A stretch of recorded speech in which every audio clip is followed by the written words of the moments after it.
Nuremberg, Germany, once the shrine city of the Nazis, ravaged by the war Hitler launched on the world, ironically the scene of the final chapter of his Partners in Conquest. On September 30th, 1946, the Palace of Justice in Nuremberg, Germany, was a hub of activity.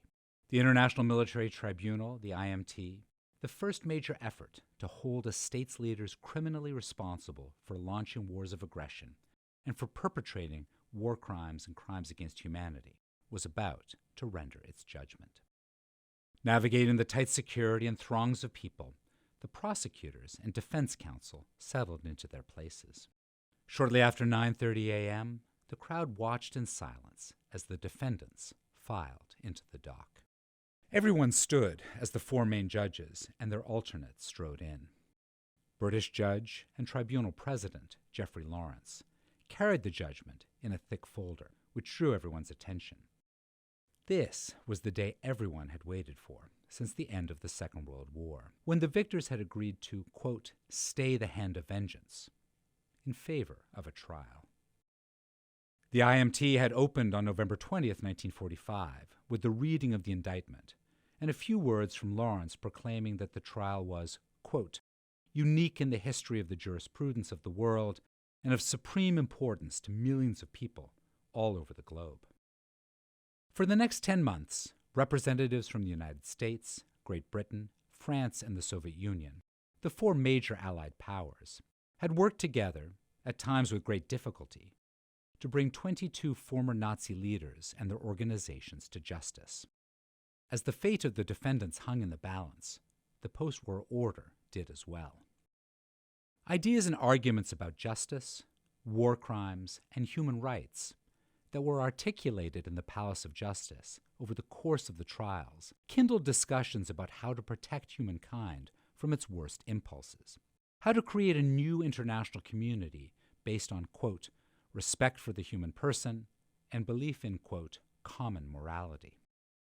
The IMT had prompted discussions about the progressive development of international law, but questions about state sovereignty had dogged it from the start.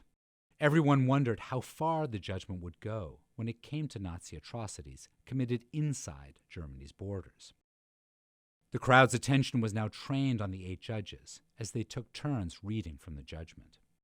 Lawrence described the origins of the Nuremberg Charter and the 4 main charges set out in the indictment: conspiracy, war crimes, crimes against peace, and crimes against humanity.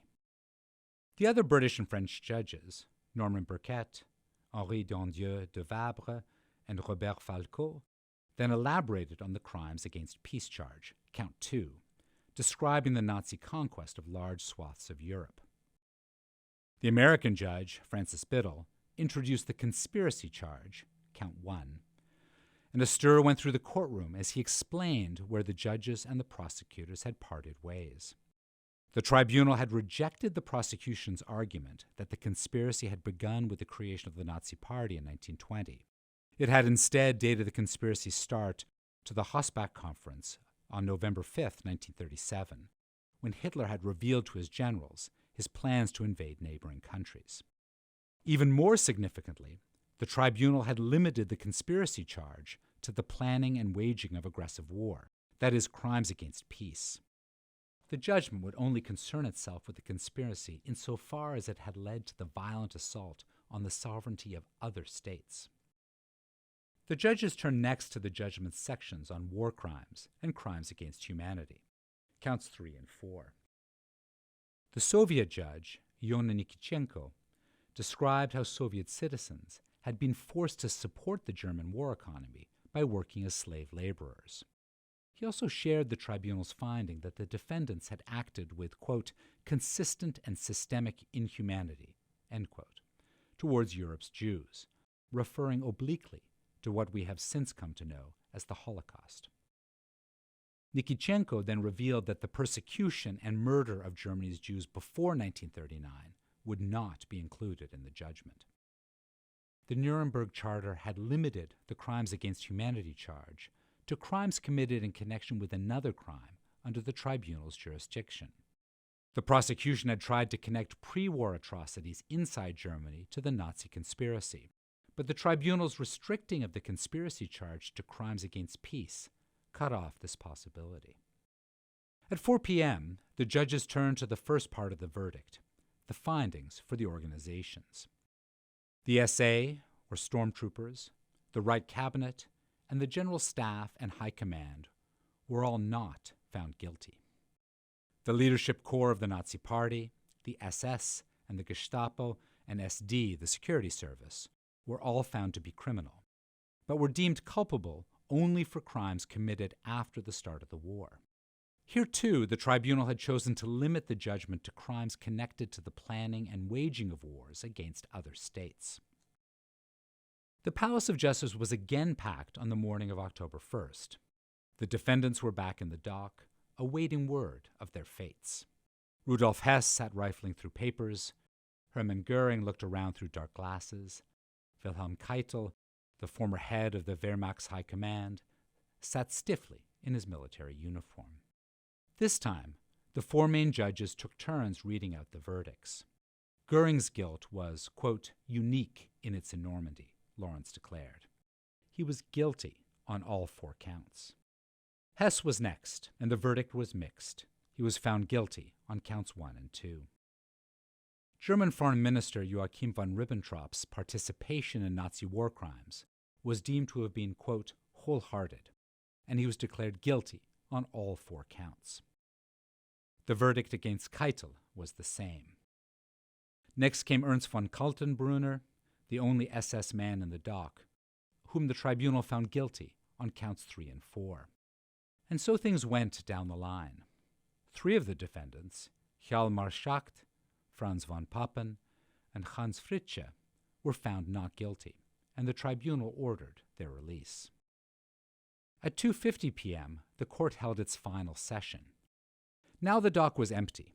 The defendants would enter the courtroom one by one to hear their sentences. A sliding door behind the dock opened, and Göring walked through. Lawrence read his sentence, death by hanging. Hess was led through a few seconds later and heard his sentence of life imprisonment. Ribbentrop was next, death by hanging.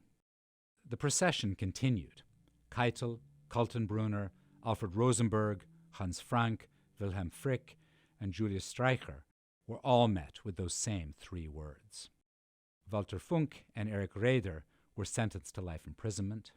Karl Dönitz received a 10-year prison term, and Baldur von Schirach was sentenced to 20 years. Fritz Saukel, Alfred Jodl, and Arthur Seyss-Inquart would hang. Alfred Speer received 20 years, and Konstantin von Neurath 15. Martin Bormann received a death sentence in absentia. The international press had been expecting unanimity from the tribunal. This was not to be. Before the crowd dispersed, Nikitchenko recorded his dissent from the 3 not guilty verdicts, from Hess's sentence, arguing that it should have been death, and from the tribunal's findings about the Reich Cabinet and the General Staff and High Command. Lawrence announced that the dissenting opinion would be attached to the judgment, and with this, the International Military Tribunal came to an end. In the wake of the judgment, important questions lingered. Nuremberg had been an extraordinary event.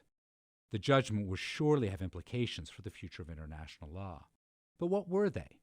How would they be realized? The United Nations seemed ready to take up the challenge of answering these questions.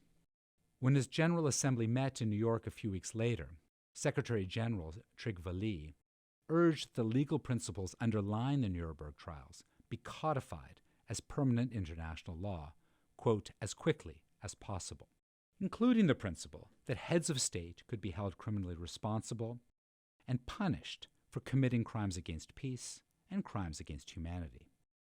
Of course, none of this was as simple as it sounded. Some observers, including the New York Times editorial board, warned that the concept of, quote, crimes against peace was much too vague. Other observers argued that the Nuremberg Judgment had not gone far enough and declared it particularly shameful that crimes against humanity had been defined so restrictively and as a byproduct of aggressive war. They called for a broader definition that would include inhumane acts committed by a state against its own population. On December 11, 1946, just 10 weeks after the Nuremberg verdicts, the United Nations General Assembly unanimously passed a resolution affirming, quote, "the principles of international law recognized by the Charter of the Nuremberg Tribunal and the judgment of the Tribunal." It then directed the newly established United Nations Committee on the Progressive Development of International Law and its Codification, what was known as the Codification Committee, quote, "to treat as a matter of primary importance," end quote, the formulation of these principles into a new international law code. The Cold War derailed the Codification Committee's efforts, as did the question of enforcement. A number of states, including the United States and the Soviet Union, refused to cede any real sovereignty to international institutions, and especially to any kind of international criminal court. Deliberations over a new international law code collapsed completely in 1952 over disagreements about how to define the term aggression. The end of the Cold War did eventually see the adoption by the United Nations International Law Commission of a draft code of crimes against the peace and security of mankind, which included crimes against peace and crimes against humanity in 1996, as well as the founding of the International Criminal Court in 1998. And the Nuremberg Principles have served as an important foundation for international criminal tribunals for Rwanda, Yugoslavia, and other post-conflict states. But concerns about violating state sovereignty, which were reflected prominently in the Nuremberg Judgment, continue to this day. This, together with the recent resurgence of isolationism in America and in other states, have made the kind of international cooperation envisioned after Nuremberg to prevent crimes against peace and crimes against humanity look less and less likely. Thankfully, stalled efforts by international institutions to end state violence and bring peace to humankind are not the only legacy of the Nuremberg Judgment. Over the decades, even as high-level deliberations about international law have foundered, the Nuremberg Principles have had an impact at a grassroots level. They have inspired dissidents, protesters, and civil rights organizations the world over to call out atrocities and to put forward claims for human rights. They have provided a shared vocabulary with which to fight injustice and mobilize for change. Today, the Nuremberg Principles have retained an undeniable moral power and continue to offer a vision of a world based upon respect for the human person. The justices delivered their judgments. Hess received a sentence of life imprisonment. Ribbentrop and Keitel sentenced to death by hanging. Thus it went. 12 defendants to die, 7 given prison terms, and 3 acquitted. One of the 2 Americans on the tribunal was former U.S. Attorney General Francis Biddle.